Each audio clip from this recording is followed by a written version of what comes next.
Գարեգինը Շվեյցարիայում էր եւ գնացել էր հատուկ հանձնարարությամբ, որպեսզի մեր եւ Ադրբեջանի միջև պատերազմ հրահրի։ Նա գնացել էր կազուս բելի առաջացնելու, նա գնացել էր մնայուն ալիբի տալու Բաքվին, որ Հայաստանի դեմ կարողանան հոխորտան եւ պատերազմեն եւ պատեհ առիթ լինի։ Նա խոսում է արցախցիների Արցախ վերադառնալու մասին, սա զավեշտ է, սա ծիծաղելի է։ Գարեգին կտրիչ Ներսիսյանը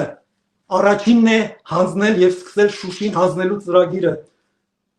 Նա Վահրամ Աթանեսյանն ասում է, որ ինչու կարգալուց արեցիր Շուշին։ Պատերազմից 1 տարի առաջ Արցախի թեմի առաջնորդարանը սա տեղափոխեց Շուշիից Ստեփանակերտ, որովհետև գիտեր, որ իր գործատուները պիտի Շուշին հանձնեն, այն ժամանակ մտածում էին ռուսները կարող են դեռ Ստեփանակերտը պահել։ Բլոկադայից Արցախի 1 ամիս առաջ Ռուսաստան այս սրիկան, այս դավաճանը խոսում է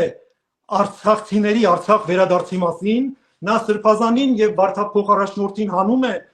գիտեր, որ պիտի դատարկվի Արցախը, որպեսզի երբեք չդիմադրեն, չկազմակերպեն։ Գարեգինի միակ նպատակն է եղել, որ քաոս լինի Արցախում եւ պիտի դուրս գային, պիտի արյուն լիներ, ցավ, կսկիծ, որպեսզի արցախցիները դառնացած կատաղած գային։ Գարեգինի միակ նպատակը